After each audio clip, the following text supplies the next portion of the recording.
Good evening, good afternoon, जब भी मेरा आप ये लेक्चर देख रहे हैं।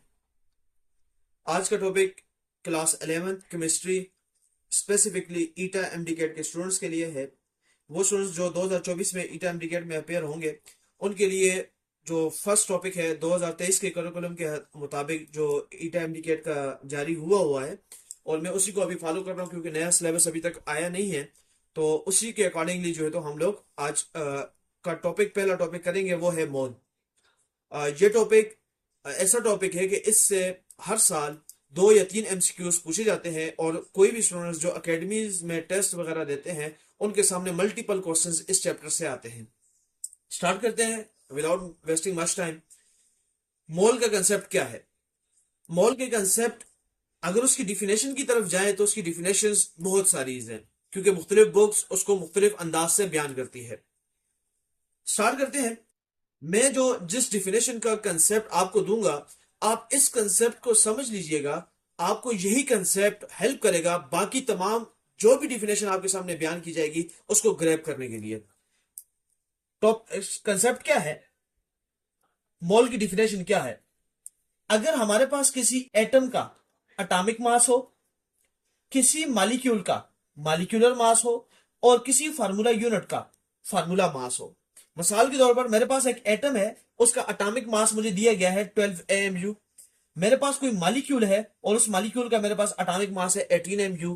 और सिमिलरली मेरे पास कोई फार्मूला यूनिट है यानी कि मेरे पास आयनिक कंपाउंड है और उसका मेरे पास आ जाता है 58.5 AMU।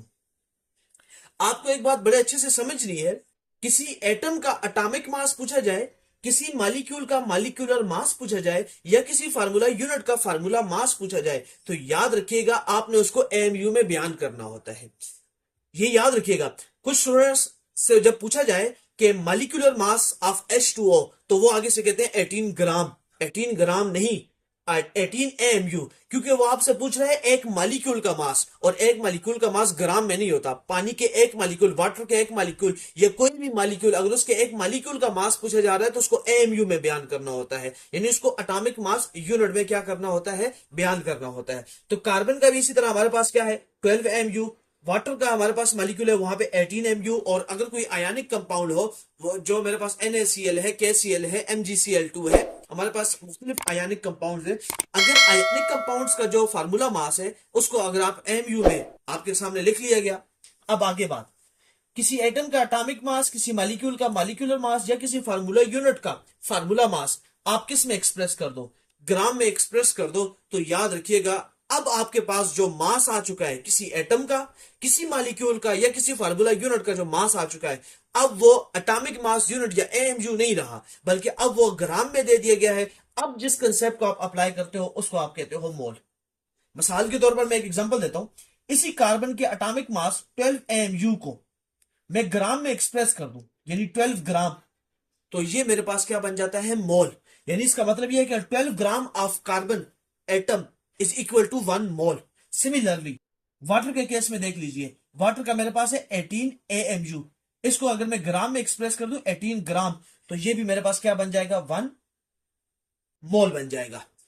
क्या मतलब, किसी भी एटम के एटॉमिक मास को, किसी मॉलिक्यूल के मॉलिक्यूलर मास को या किसी फार्मूला यूनिट के मास को आप किस में एक्सप्रेस कर दो, ग्राम में एक्सप्रेस कर दो, तो ये जो आपने कंसेप्ट किया है, ये जो आपने फिनोमिना किया है, ये बेसिकली क्या कहलाता है, मोल कहलाता है। इस चीज को आपने समझना है। अब आगे बात करते हैं। जब आपके सामने आपसे मोल के बारे में एटम का एटॉमिक मास दिया गया होगा, मॉलिक्यूल का मॉलिक्यूलर मास दिया होगा या फार्मूला यूनिट का फार्मूला मास दिया होगा, उससे पहले एक लफ्ज लिखा जाएगा और वो क्या होगा, ग्राम। क्या मतलब, वो आपसे ये नहीं कहेंगे atomic mass of hydrogen, atomic mass of carbon, atomic mass of oxygen, नहीं, वो आपसे कहेंगे ग्राम एटॉमिक मास।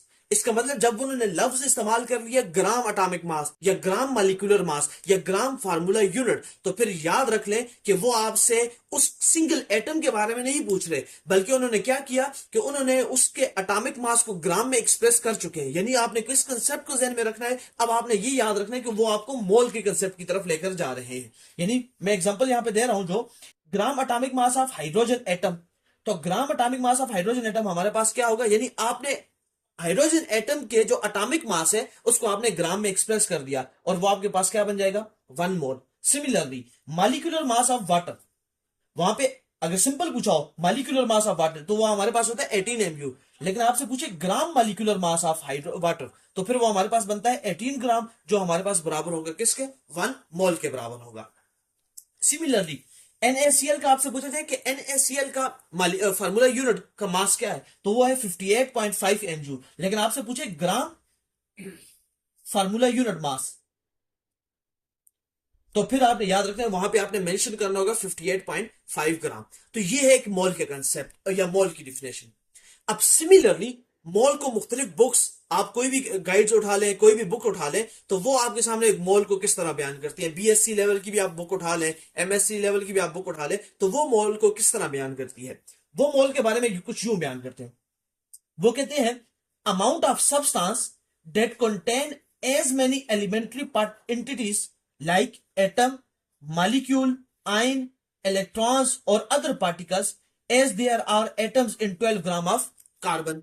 मतलब क्या, मतलब ये है कि अगर हम लोग 12 ग्राम ऑफ कार्बन लें, मतलब क्या, कार्बन के जो उसका एटॉमिक मास है उसको मैं ग्राम में एक्सप्रेस कर दूं, तो उसके अंदर मौजूद जो एटम हो या मॉलिक्यूल हो या आयंस हो या इलेक्ट्रॉन्स हो या प्रोटॉन्स वगैरह हो, जब आप उनके बराबर क्या कर ले, मास को ले ले। ये बात थोड़ी सी एग्जांपल से समझने की है। मिसाल के तौर पर मैं अगर हाइड्रोजन के एटम के मास को ग्राम में एक्सप्रेस करूं और वहीं पे मैं कार्बन के एटम के मास को ग्राम में एक्सप्रेस कर लूं, तो ये डिफिनेशन ये बता रही है कि उनके अंदर मौजूद जो नंबर ऑफ पार्टिकल्स होंगे या उनके अंदर जो मोल की क्वांटिटी होगी यानी अमाउंट होगी, वो क्या होगी, सेम होगी। ये एक सिंपल सी बात है और यही एक MCQs है। आपको एक बात बता रहा हूं, आपसे कहा जाए कि आपके पास 1 ग्राम ऑफ हाइड्रोजन है और 12 ग्राम ऑफ कार्बन है, तो आपसे पूछा जाए कि इसमें क्या चीज कॉमन हो सकती है, तो याद रखिए इनमें मोल कॉमन होगा। ये मैं आगे भी एक्सप्लेन करूंगा। और इसमें और चीज क्या कॉमन होगी, नंबर ऑफ पार्टिकल्स कॉमन होंगे। यही बुनियादी बात आपने याद रखनी है और इसी के साथ आपने चलना है। अच्छा, अब आ जाए मजीद कंसेप्ट की तरफ। एवोगाड्रो नंबर का कंसेप्ट क्या है। एवोगाड्रो नंबर का कंसेप्ट ये है कि the number of atoms in 12 gram of carbon 12, कि कार्बन 12 यानी कार्बन का वो आइसोटोप जिसका मास नंबर 12 है, उसके अंदर जो नंबर ऑफ एटम्स आते हैं और वो एटम्स कितने होते हैं, 6.023 इंटू 10 पावर 23। ये आपने याद रखना है। अब मैं कुछ चीजें करवाने जा रहा हूं आपको, और ये चीजें आप ईटा एमडीकेट के लिए आप ये चीजें याद रख सकते हैं और ये ट्रिक्स भी हैं। 1 मोल ऑफ, यानी आपने 1 मोल लिया किसका, हाइड्रोजन एटम का, तो हाइड्रोजन एटम का अगर आप 1 मोल ले रहे हैं तो उसके अंदर मास क्या होगा, 1 ग्राम होगा। उसके अंदर मौजूद जो नंबर ऑफ पार्टिकल्स होंगे या एटम्स होंगे वो क्या होंगे, 6.023 इंटू 10 पावर 23 हाइड्रोजन एटम्स होंगे। मजीद 1 मोल अगर आपके पास ऑक्सीजन एटम हो तो उसका मास होगा 16 ग्राम। क्यों, क्योंकि मैंने आपको क्या कहा कि आप किसी एटम के एटॉमिक मास को ग्राम में एक्सप्रेस कर दो। ऑक्सीजन एक एटम है और उसके एटॉमिक मास को मैंने ग्राम में एक्सप्रेस कर दिया, तो वो मेरे पास क्या बन जाएगा, 1 मोल बन जाएगा। और उसके अंदर भी नंबर ऑफ जो पार्टिकल्स होंगे वो आपके पास एवोगाड्रो नंबर ऑफ एटम्स या पार्टिकल्स होंगे।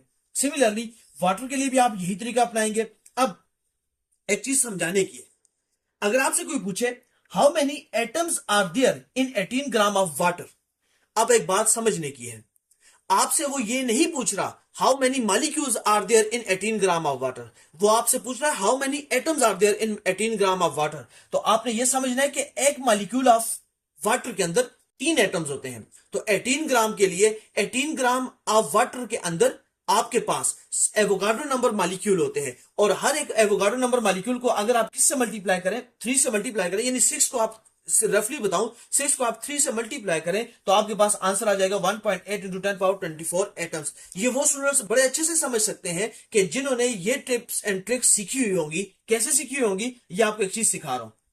आपने क्या करना होता है, आपने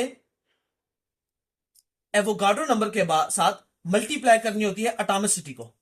एटॉमिसिटी क्या है कि किसी मॉलिक्यूल के अंदर मौजूद एटमों की तादाद, यहां पे हमारे पास एटम कितने हैं, 3। तो आप क्या करते हो, आप अगर ये देख लो कि ये आपके पास जो मास दिया गया है ये आपके पास मोलर मास के बराबर है, और इस चीज को मैं आगे एक्सप्लेन भी करूंगा क्योंकि मैंने एक इसके लिए आप लोगों के लिए एक शॉर्ट ट्रिक लिखी हुई है कि जिस स्टूडेंट्स ने भी उसको फॉलो कर लिया तो वो इस तरह के क्वेश्चंस को बिल्कुल ऑन द फिंगर टिप्स क्या कर लेगा, सॉल्व कर लेगा।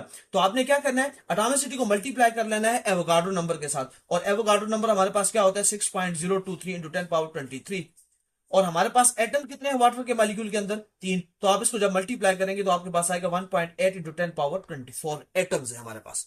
ये बुनियादी बात आपने क्या करनी है, समझनी है। ये आपके पास एक ट्रिक है। अब वो स्टूडेंट्स जिन्होंने ईटा एमडीकेट के लिए ट्रिक्स को याद रखना है, ये जो बुनियादी कंसेप्ट्स मैंने मॉल के बारे में दिया है तो आप लोग इसको सीखे। मैं अभी सिर्फ शॉर्ट ट्रिक्स या शॉर्ट टिप्स ही डाल रहा हूं, मैं ज्यादा टाइम नहीं ले रहा क्योंकि मैं फुल लेक्चर अभी अपलोड नहीं कर पा रहा कुछ वजूहात की बिना पर। अभी के लिए मैं सिर्फ उन स्टूडेंट्स के लिए कि जो थोड़ा सा ट्रिक्स वगैरह या शॉर्ट ट्रिक्स वगैरह सीखना चाहते हैं कम टाइम के अंदर, ये उनके लिए एक चीज बुनियादी बात वो सीख सकते हैं।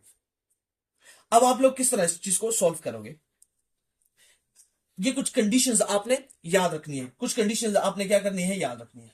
अगर इफ आपके पास जो गिवन मास हो, गिवन मास किसका, किसी एटम का गिवन मास हो, किसी मॉलिक्यूल का गिवन मास हो, या किसी फार्मूला यूनिट का गिवन मास हो, अगर वो मास आपके पास मोलर मास के बराबर हो जाए, किसके मोलर मास के बराबर, उसी एटम के, उसी मॉलिक्यूल के, उसी फार्मूला यूनिट के गिवन मास के, क्या मोलर मास के क्या हो जाए, बराबर हो जाए। मैं एग्जांपल देता हूं आपको।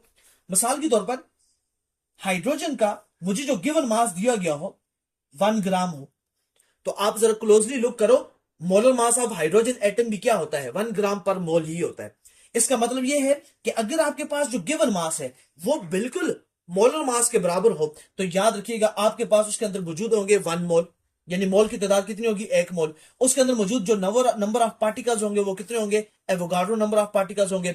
उसके अंदर मान लीजिए आपसे एटम के बारे में पूछा जाएगा तो आपने एटॉमिसिटी को मल्टीप्लाई करना है एवोगाड्रो नंबर के साथ। कैसे, हाइड्रोजन के एटम के अंदर कितने एटम है, एक ही एटम है, तो आप एक को मल्टीप्लाई कर दो एवोगाड्रो नंबर के साथ, तो आपके पास उसके अंदर मौजूद जो हाइड्रोजन एटम है वो आ जाएंगे। और अगर आपसे पूछा जाए इलेक्ट्रॉन्स के बारे में कि उसके अंदर इलेक्ट्रॉन्स कितने हैं, तो आपने क्या करना है, सम ऑफ इलेक्ट्रॉन। अब सम ऑफ इलेक्ट्रॉन का मतलब क्या है, हाइड्रोजन एटम के अंदर कितने इलेक्ट्रॉन्स है, एक ही इलेक्ट्रॉन होता है उसके एक आउटर शेल के अंदर, या आप पूरा भी देख लीजिए उसके पास, क्योंकि एक ही शेल होता है और वही आउटर शेल होता है और उसके अंदर एक ही इलेक्ट्रॉन होता है, तो उसको आपने एवोगाड्रो नंबर के साथ मल्टीप्लाई कर लेना है, तो आपके पास एवोगाड्रो नंबर ऑफ पार्टिकल्स आ जाएंगे, यानी एवोगाड्रो नंबर ऑफ इलेक्ट्रॉन्स आ जाएंगे। ये बुनियादी बात किसके लिए, अगर, ये दोबारा बता रहा हूं, अगर आपके पास गिवन मास मोलर मास के बराबर हो जाए। यहां ये बुनियादी पॉइंट समझना है कि आपको जो गिवन मास दिया गया है अगर वो मोलर मास के बराबर आ जाए, और आपने ये फिर आगे इन चीजों को आप अप्लाई कर सकते हो। सेकेंडली, अगर इफ आपको जो गिवन मास दिया गया है वो मोलर मास के डबल हो जाए, मिसाल के तौर पर आपके पास मान लीजिए वाटर का मॉलिक्यूल है, और वाटर के मॉलिक्यूल का मास होता है, उसका मोलर मास होता है 18 ग्राम पर मोल, लेकिन आपको जो गिवन मास दिया गया हो वो मान लीजिए कितना दिया गया है, 36 ग्राम। अगर आप गौर से देखो तो ये जो गिवन मास आपको दिया गया है ये जो हमारे पास मोलर मास है उसका डबल ही है, तो यही बात मैं यहां पे लिख रहा हूं। आपके पास अगर गिवन मास क्या हो वो मोलर मास का क्या आ जाए, डबल आ जाए, तो फिर आपके पास जो मोल की तादाद होगी वो भी क्या हो जाएगी, डबल हो जाएगी। एक बात, दूसरा, उसके अंदर मौजूद जो एवोगाड्रो नंबर होंगे वो भी क्या हो जाएंगे, डबल हो जाएंगे, और उसकी एटॉमिसिटी भी डबल हो जाएगी। यानी मतलब क्या, आपने उसकी एटॉमिसिटी मान लीजिए वाटर के केस में उसके पास 3 एटम है, आप उसको 2 से मल्टीप्लाई करोगे आपके पास 6 आएंगे, फिर उस 6 को आपने किससे मल्टीप्लाई करना होगा, एवोगाड्रो नंबर से मल्टीप्लाई करना होगा, और फिर उसके अंदर जो इलेक्ट्रॉन्स होंगे, अब वाटर के केस में इलेक्ट्रॉन देख लीजिए, एक मॉलिक्यूल ऑफ वाटर के अंदर 10 इलेक्ट्रॉन्स होते हैं, तो यहां पे डबल हो जाएगा तो 20 इलेक्ट्रॉन्स, फिर उस 20 को आपने किससे मल्टीप्लाई करना होगा, एवोगाड्रो नंबर ऑफ पार्टिकल से मल्टीप्लाई करना होगा। ये उन स्टूडेंट्स के लिए शॉर्ट ट्रिक है कि जिन्होंने इस कंसेप्ट को सीखा होगा और थोड़ा सा तवज्जो के साथ पढ़ा होगा। उसके बाद अगर इफ गिवन मास क्या हो जाए, वो मोलर मास का हाफ हो जाए, मिसाल के तौर पर वाटर का जो मुझे गिवन मास दिया गया है वो मोलर मास होता है हमारे पास 18 ग्राम पर मोल, उसका गिवन मास मान लीजिए मुझे दिया गया है 9 ग्राम। अब आप गौर से देखो 18 ग्राम का हाफ होता है 9 ग्राम, तो फिर आपके पास मोलर मास का हाफ दिया, यानी कि ये याद रखना है मोलर मास हाफ नहीं बन जाता। यहां से मैं जो चीज कंसेप्ट समझाना चाह रहा हूं कि गिवन मास अगर आपके पास मोलर मास का हाफ बन जाए, ये मैं समझाना चाह रहा हूं कि मोलर मास क्या है जी, मोलर मास का हाफ है, तो आपके पास मोल भी क्या हो जाएंगे, हाफ हो जाएंगे, एवोगाड्रो नंबर भी क्या हो जाएगा, हाफ हो जाएगा, यानी 3.10 पावर 23 आ जाएगा, और आपके पास एटॉमिसिटी भी क्या हो जाएगी, यानी उसको पूरी की पूरी वैल्यू क्या हो जाएगी, हाफ हो जाएगी, और इसी तरह उसूल लागू हो जाएगा किस पे, इलेक्ट्रॉन्स पे भी लागू हो जाएगा। और इस तरह क्या कर सकते हैं आप, एमसीक्यूज को सॉल्व कर सकते हैं। होप्स हो कि आपको मोल और उसकी कुछ शॉर्ट टिप्स एंड ट्रिक्स जो है तो आपको समझ आई हुई होंगी।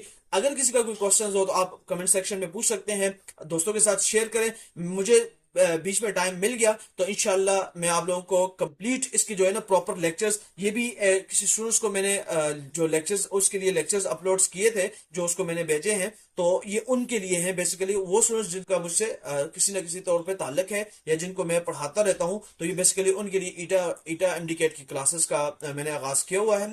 तो इंशाल्लाह होप्स मैं यूट्यूब पे भी इसके तमाम लेक्चर्स को अपलोड करूंगा। Thank you so much.